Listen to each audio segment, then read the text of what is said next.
मित्रों को देवनागरी जयंती की हार्दिक शुभकामनाएं। हम क्लास 11th का चैप्टर नंबर 13 का अध्ययन कर रहे हैं। आज हम अध्ययन करेंगे वास्तविक गैस और वान डेर वाल्स समीकरण। हमने पूर्व क्लासों में या 11th की पूर्व चैप्टर में अध्ययन किया था कि उच्च ताप पर गैसें आदर्श गैस जैसा व्यवहार करती है। और आप ये भी जानते हो, हमारी प्रकृति में सभी गैसें वास्तविक होती है। निम्न दाब और उच्च ताप पर वास्तविक गैसें आदर्श गैस की भांति कार्य करती हैं। मैं लिखता हूं और हम समझते हैं एक ग्राफ की विधि से। पहले मैं ग्राफ बना देता हूं तो ज़्यादा समझ में आएगा।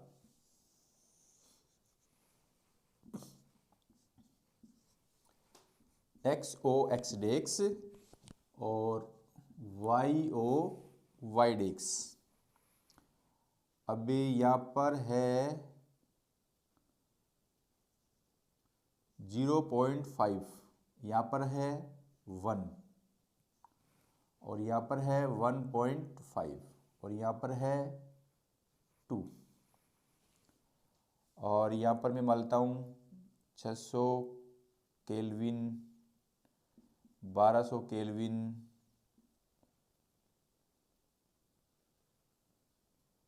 या मान लो कि मैं इसको 300 के मल्टीपल में लेता हूँ। 600, 900 और 1200 केल्विन। ये जो मेरा जो है ये आपका PV/RT है।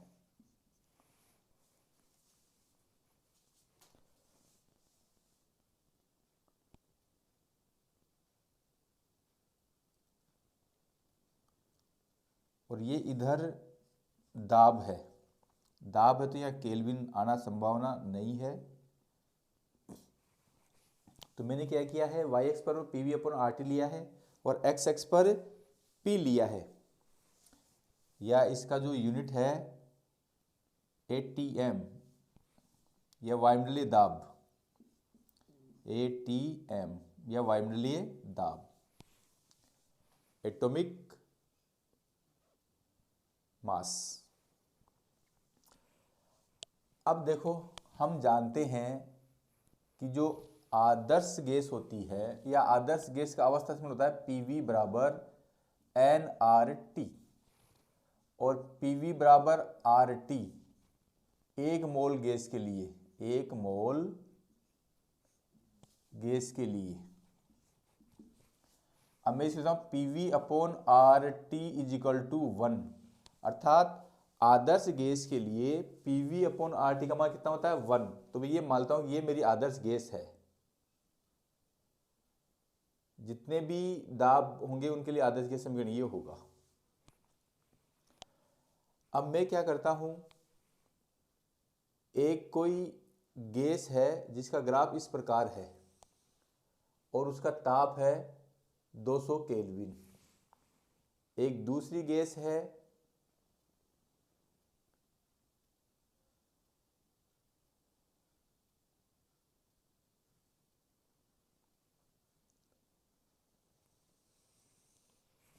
जिसका ताप है 500 केल्विन और एक तीसरी गैस है जिसका ताप है 1000 केल्विन। आप देखो, ये जो गैस नंबर फर्स्ट है, ये जो गैस नंबर सेकंड है, ये गैस नंबर थर्ड है। इससे ये स्पष्ट हो रहा है कि ये जो गैस है, यदि इसका ताप जब 200 केल्विन था तो ये आदर्श गैस की प्रकृति से ज़्यादा विचलित थी। जैसे ही हमने ताप बढ़ाया तो आदर्श गैस से विचलन कम हुआ और फिर ताप बढ़ाया तो और कम हुआ। तो इस प्रकार हम देख रहे हैं कि उच्च ताप पर सभी वास्तविक गैसें आदर्श गैस की भांति कार्य करती हैं। इस चीज को मैं लिख देता हूं। हमारी प्रकृति में सभी गैसें, हमारी प्रकृति में सभी गैसें वास्तविक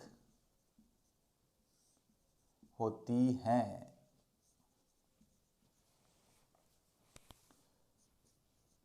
निम्न दाब तथा उच्च ताप पर वास्तविक गैस आदर्श गैस की भांति कार्य करती है। अब देखो जस्ट इसका उल्टा, हमने पहले निम्न दाब लिया है, उच्च ताप लिया है। अब दाब उच्च लें और ताप निम्न लें। उच्च दाब तथा निम्न ताप पर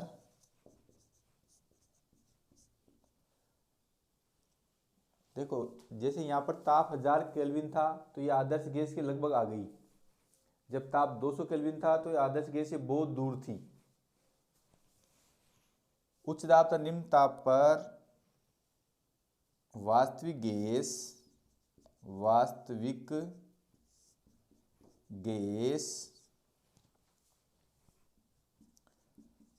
आदर्श गैस की प्रकृति से विचलित हो जाती है। देखो हमारी आदर्श गैस ये है, चित्र में देखो ये आपकी आदर्श गैस है।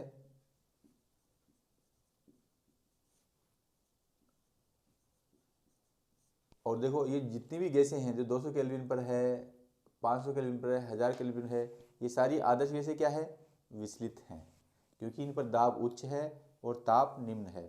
उच्च ताप पर सभी गैसें क्या होती हैं, इस आदर्श गैस की तरह होंगी।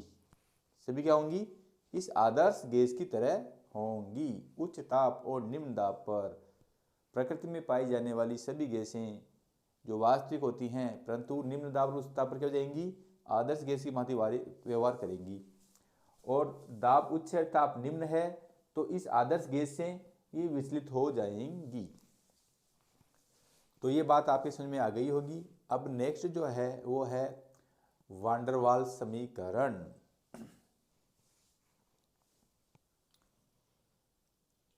अब आप इसका आदर्श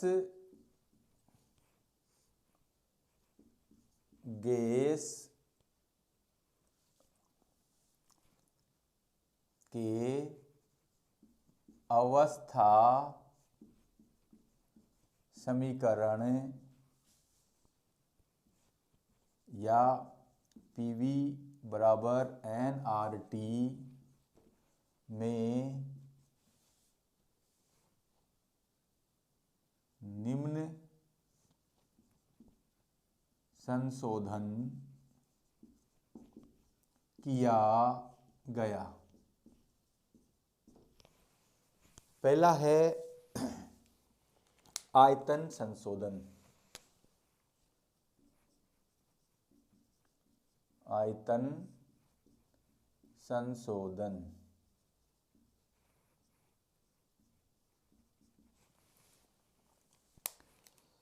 गैस के अणुओं द्वारा गैस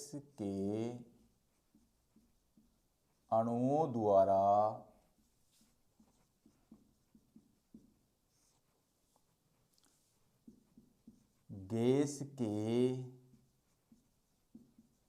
आयतन का कुछ भाग,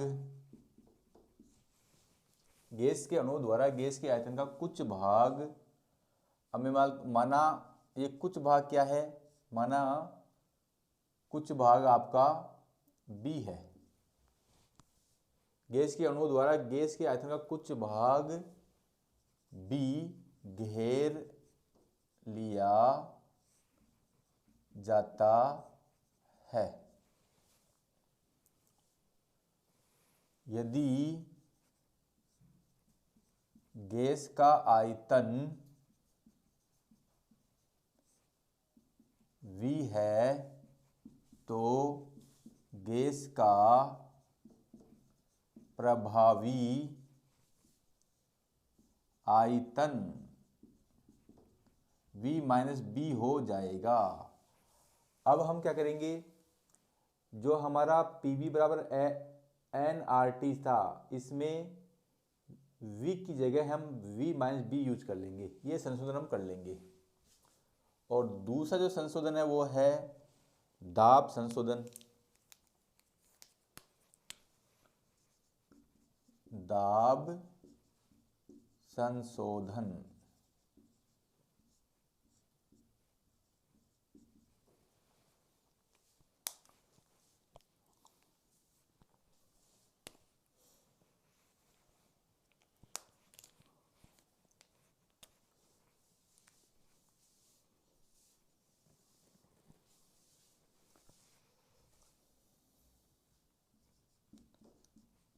पात्र की दीवारों पर अंतर आणविक बलों की अनुपस्थिति में, देखो पात्र की दीवारों पर अंतर आणविक बलों की अनुपस्थिति में दाब कम लगता है। माना प्रेक्षित दाब बराबर P, अतः प्रभावी दाब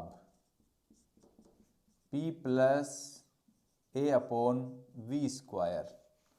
देखो ये आंकड़ा वांडरवाल जो विज्ञान था उसने डायरेक्ट दिया है। इसका ये कैसे आया, क्यों आया, ये मुझे पता नहीं है। जहाँ पर A क्या है, एक नियतांक है, और V क्या है, उसका आयतन है।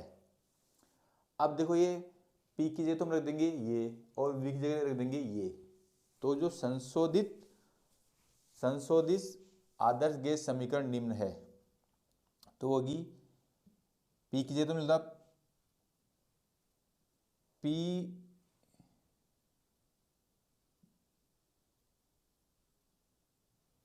Plus A upon V square, और V की जगह V माइनस बी बराबर nRT।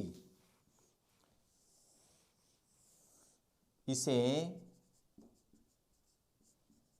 वांडरवाल समीकरण कहते हैं।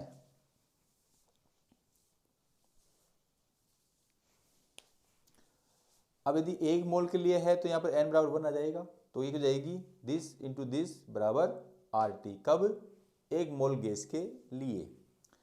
तो ये वांडरवाल भाई साहब ने एक वांडरवाल समीकरण दी थी, जो कि आदर्श गैस समीकरण के आयतन में कुछ संशोधन किया और दाब में कुछ संशोधन किया।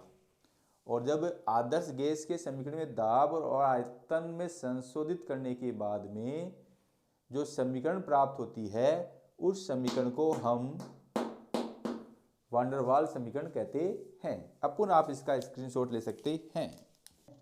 डिग्री ऑफ फ्रीडम,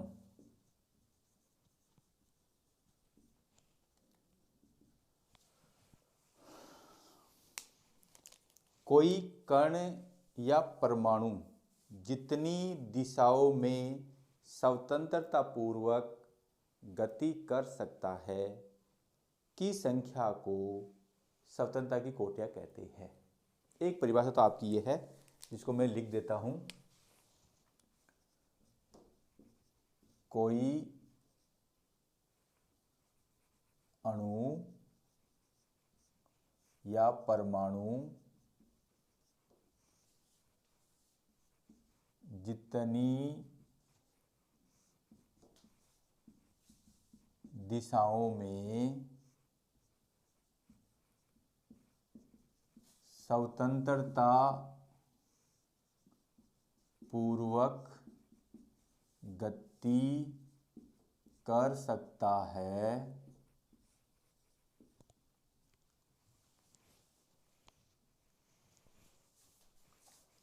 की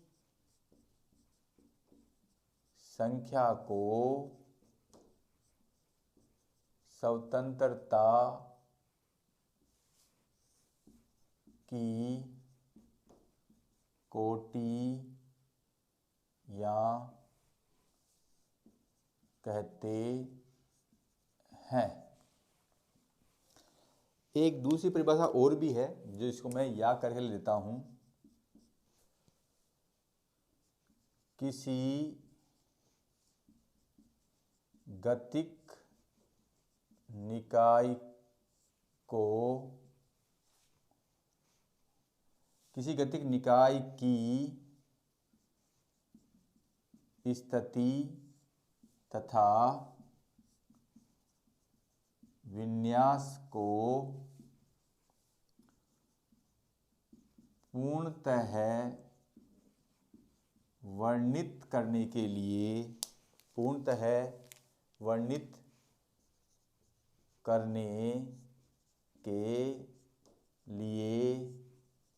आवश्यक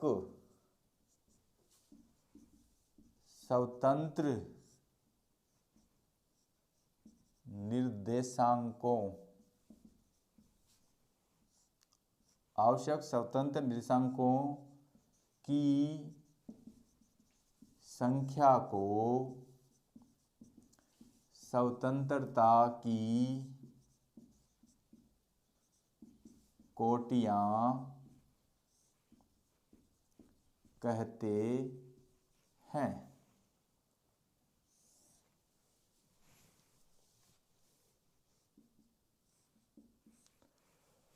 तो ये हमारी दो परिभाषाएं हैं जिनका अर्थ एक ही है।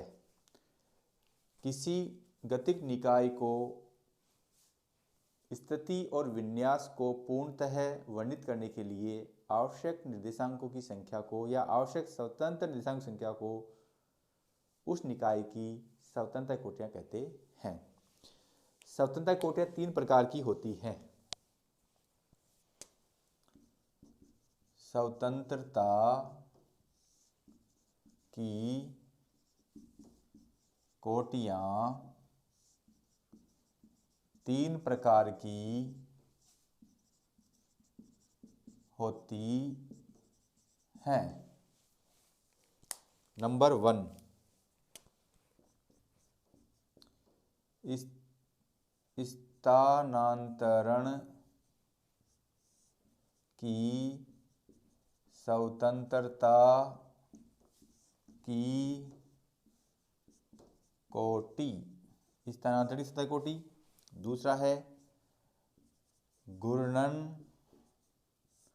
की स्वतंत्रता की कोटि और तीसरा है कंपन की स्वतंत्रता की कोटि। तो पहला हम अध्ययन करेंगे स्थानांतरण स्वतंत्रता कोटि। तो ये है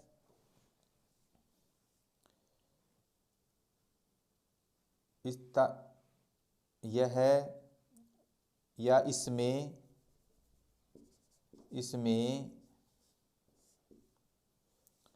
अणु या परमाणु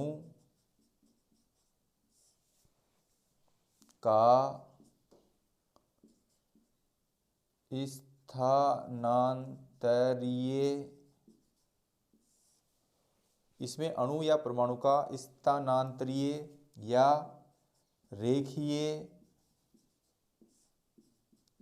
गति होती है। इसमें अणु या परमाणु की स्थानांतरीय या रेखीय गति होती है, उसे हम स्थानांतरण की स्वतंत्रता कोटि कहते हैं। तो एक बात तो इसमें ये स्पष्ट होगी। दूसरी बात है कि जो स्थानांतरण कोटि जब हम निकालते हैं तो ये सामान्य ताप पर ही होती है। यह है सामान्य ताप पर भी होती है। यह है सामान्य ताप पर होती है। इसके लिए उस ताप की जरूरत नहीं होती है। तीसरी बात है, अब देखो जो इसमें अणु और जो परमाणु है वो एकविमीय गति तो इस प्रकार आपका करता है। ये जो गति है उसकी एकविमीय है और द्विविमीय गति इस प्रकार करेगा वो, यानी कि दो निर्देशांक में स्थित गति को हम द्विविमीय गति कहते हैं। और त्रिविमीय गति के लिए, त्रिविमीय निर्देशांक तंत्र में जब कोई कण गति करता है तो उसे हम त्रिविमीय गति कहते हैं। और जब त्रिविमीय गति करता है तो यहाँ तो कोटि 1 होगी, यहाँ पर 2 होगी और यहाँ पर 3 होगी। तो ये आपकी एकविमीय, द्विविमीय और त्रिविमीय की कोटियाँ हो गई। ये आपकी त्रिविमीय गति है। मान लीजिए कि इसके ये x, ये y और ये z है। आप ये भी जानते हो कि एक अणु है, जैसे मान लो कि आपका हीलियम है या लिथियम है या ऑर्गन है या रेडोन है या क्रिप्टॉन है या जीनोन है, ये सारे क्या है, एक अणु है। तो एक अणु एक विमीय गति भी कर सकता है, द्विविमीय कर सकता है और त्रिविमीय भी कर सकता है। परंतु जिनमें 2 परमाणु होते हैं, ये तो एक परमाणु हो गया, जिनमें 2 परमाणु होते हैं उनके क्या होता है, उनमें जो होता है दोनों परमाणुओं का द्रव्यमान केंद्र, दोनों परमाणुओं का द्रव्यमान केंद्र निर्देशी अक्षों के सापेक्ष गति करता है। जिनमें 2 परमाणु होते हैं उन दोनों परमाणुओं का द्रव्यमान केंद्र निर्देशांकों के सापेक्ष गति करता है।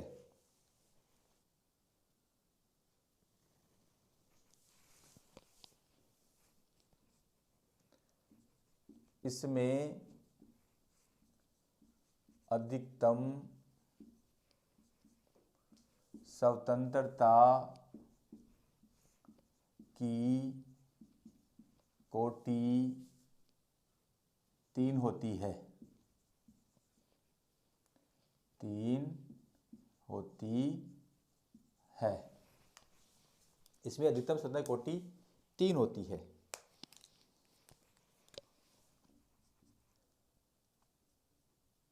एक परमाणु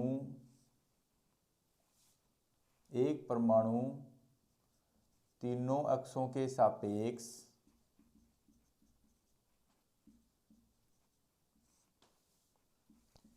गति करता है। यदि कोई द्विपरमाणु है तो द्विपरमाणु में 2 परमाणुओं का द्रव्यमान केंद्र के सापेक्ष, एक परमाणु तीनों, देखो ये लैंग्वेज गलत हो गई, एक परमाणु तीनों अक्षों के सापेक्ष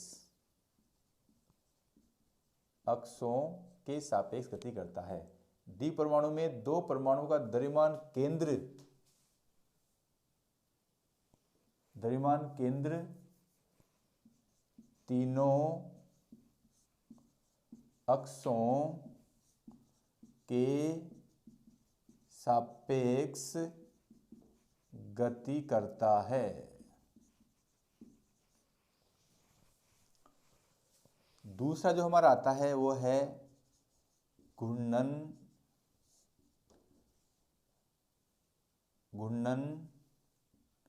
की स्वतंत्रता की कोटि। घूर्णन की स्वतंत्रता की कोटि।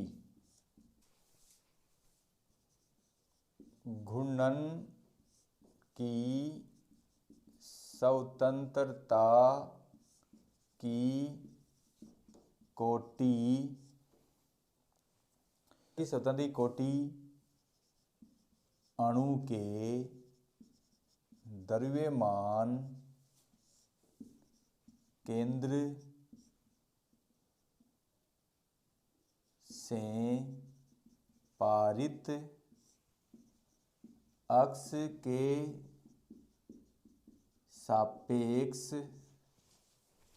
के सापेक्ष घूर्णन के कारण होती है।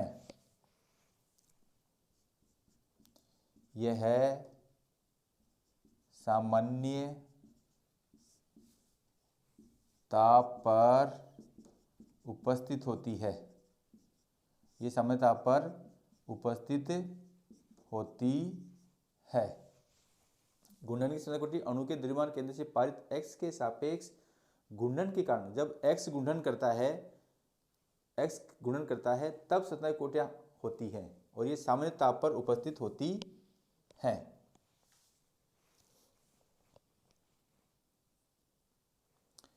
तीसरा जो है वो संख्या, इनकी संख्या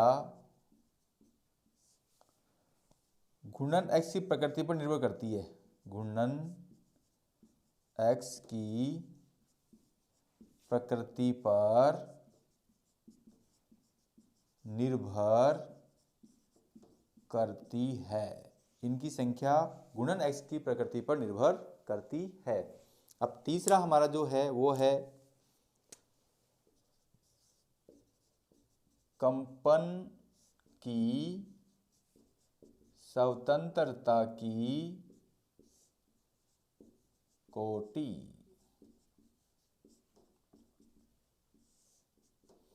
किसी अणु या परमाणु के कंपन के कारण यह अणु या परमाणु के कंपन के कारण होती है। या मैं इसको यूं भी कह सकता था, कंपन की स्वतंत्रता की कोटि अणु या परमाणु के कंपन के कारण होती है। यह उच्च ताप पर उपस्थित होती है। यह उच्च ताप पर उपस्थित होती है। यानी निम्न ताप पर कंपन की स्वतंत्र कोटि नहीं होगी। निम्न ताप पर कंपन की स्वतंत्र कोटि नहीं होगी, ये केवल उस ताप पर उपस्थित होती है। एक चीज मैं और लेता हूं, प्रत्येक कंपन के लिए स्वतंत्रता की कोटि 2 होती है। एक स्थितिज ऊर्जा और दूसरी गतिज ऊर्जा के संगत। एक तो होती है स्थितिज ऊर्जा की संगत, स्थितिज ऊर्जा के संगत, और दूसरी जो होती है गतिज ऊर्जा के संगत। तो अब आप इसका पुनः स्क्रीनशॉट ले लीजिए। विभिन्न गैसों की स्वतंत्रता की कोटियां।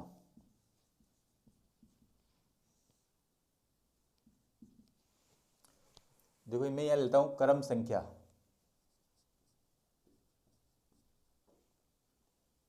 और यह लेता हूं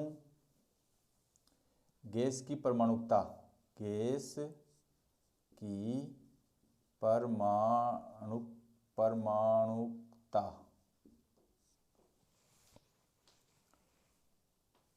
और यहाँ पे लेता हूँ उदाहरण, और इधर लेता हूँ स्वतंत्रता की कोटियाँ।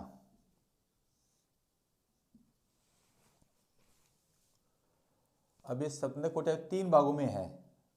पहली स्थानांतरण,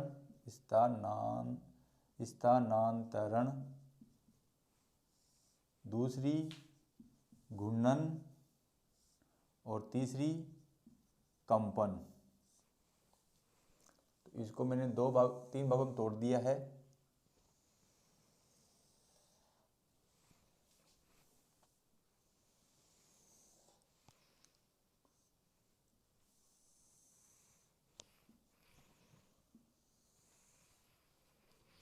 और यह आपके आ जाएंगे उदाहरण, और यहाँ पर क्रम संख्या, और ये पूरा का पूरा ऐसा कैसा आ जाएगा। तो नंबर 1,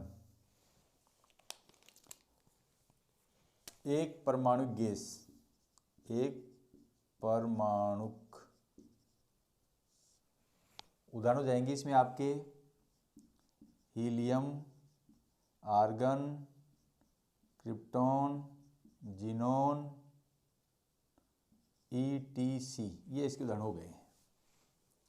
अब देखो इसके भी मुझे 3 भाग करने थे, पर मैंने 2 ही भाग किए हैं। और यहाँ मैं ले लेता हूँ एक्स्ट्रा कॉलम खाली। अब देखो एक परमाणु के लिए स्थानांतर की सतह कोटियाँ अधिकतम 3 होती हैं, और एक परमाणु के लिए गुणन की सतह कोटियाँ 0 होती हैं, और कंपन की सतह कोटियाँ भी 0 होती हैं। तो ये एक परमाणु वाली बात तो हमारी डी एंड हुई। इसके तो अपन लाइन खींच देते हैं। दूसरा है द्विपरमाणुक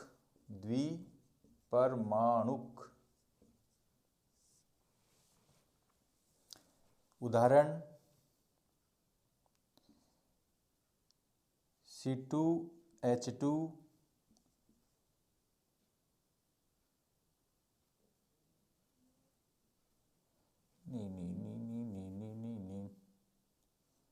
H2Cl2 N2 ETC।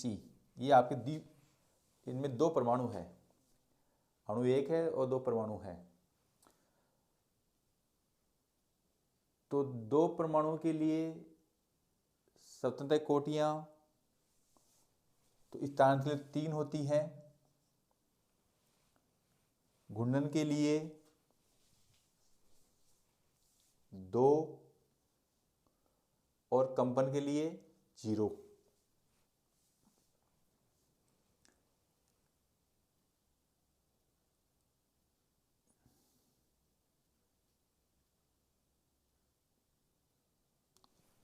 रेखिक और अरेखिक,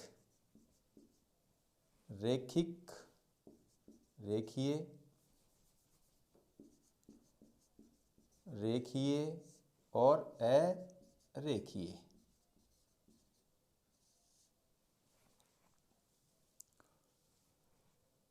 रेखीय में आपके हो जाएंगे CO2 C2H2 ETC, और अरेखीय में जाएंगे आपके NH3CH4। तो यहाँ पर स्थानांतरण की 3 और 2 होती है, यहाँ पर 3 और 0 होती है। अब आप यहाँ देखिए कि जो द्विपरमाणुक गैस है उसमें घूर्णन की 2 गतियां होती हैं। द्विपरमाणुक गैस के लिए घूर्णन की 2 गतियां होती हैं। जैसे मान लो कि मैं CO2 लेता हूं,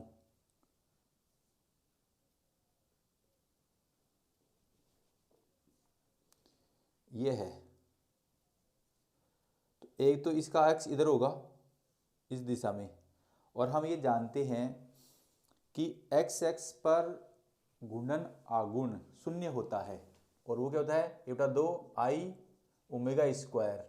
अब यदि एक्स एक्स पर i 0 है तो इधर तो गुणन होगा ही नहीं, अब गुणन किधर होगा, या तो इधर होगा या इधर होगा।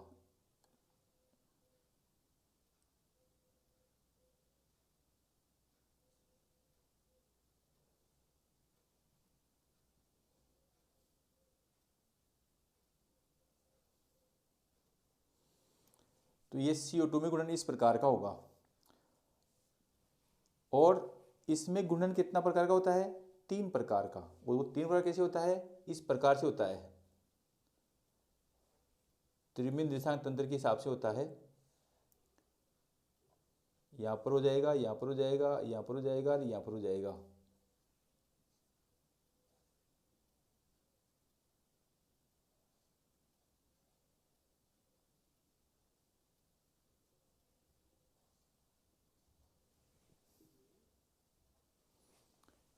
तो हम यहाँ देख रहे हैं अरेखीय त्रिपरमाणु गैस में घूर्णन 3 प्रकार का होता है,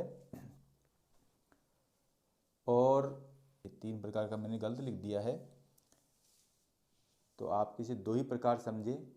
तो प्यारे विद्यार्थियों, आज की क्लास में हमने सबसे पहले पढ़ा वास्तविक गैस। हमने ये देखा कि जो प्रकृति है, प्रकृति में जितनी भी गैसें होती हैं वो सारी वास्तविक गैसें होती हैं, परंतु निम्न दाब और उच्च ताप पर सभी वास्तविक गैसें आदर्श गैस की भांति कार्य करती हैं। उच्च दाब और निम्न ताप पर वास्तविक गैसें आदर्श गैस की प्रकृति से विचलित हो जाती हैं, आदर्श गैस की प्रकृति से विचलित हो जाती हैं, जिसका हमने ग्राफ के माध्यम से अध्ययन किया और देखा भी था। फिर बाद में हमने वान डेर वाल्स समीकरण पढ़ा। आदर्श गैस जो समीकरण है उसमें 2 संशोधन करने के बाद में जो समीकरण प्राप्त होता है उसे वान डेर वाल्स समीकरण कहते हैं। पहला आयतन संशोधन और दूसरा दाब संशोधन। गैस के द्वारा गैस के आयतन का कुछ भाग घेर लिया जाता है, जिससे गैस का आयतन कम हो जाता है। माना गैस का आयतन जो कम होता है वो B है, और तो प्रवर्तन क्या जाएगा V-B। तो गैस के आदर्श समीकरण में V की जगह क्या देंगे, V-B। और हम ये भी जानते हैं कि पात्र की दीवारों पर अंतरण आणविक बलों की अनुपस्थिति में दाब कम लगता है। यदि प्रेषित दाब P है तो प्रभावी दाब हो जाएगा P + A/V², जहाँ पर A और B कांस्टेंट थे। और फिर जो समीकरण आई थी आदर्श गैस समीकरण में संशोधित करने के बाद में जो समीकरण आती है उसे ही वान डेर वाल्स समीकरण कहते हैं। तीसरा हमारा टॉपिक था स्वतंत्रता की कोटियाँ, डिग्री ऑफ फ्रीडम। स्वतंत्र जो कोटियाँ होती हैं वो किसी गतिक निकाय के स्थिति या विन्यास को पूर्णतः वर्णित करने के लिए आवश्यक निर्देशों की संख्या है। आवश्यक स्वतंत्र निर्देशांकों की संख्या को स्वतंत्रता की कोटियाँ कहते हैं।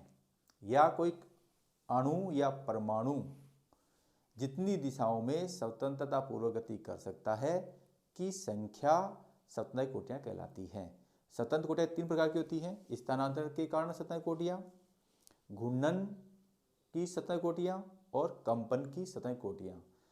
जब कोई अणु या परमाणु स्थानांतरित या रेखीय गति करता है तो उसे हम स्थानांतरित स्वतंत्र कोटियाँ कहते हैं, और ये सामान्य ताप पर ही उपस्थित होती है।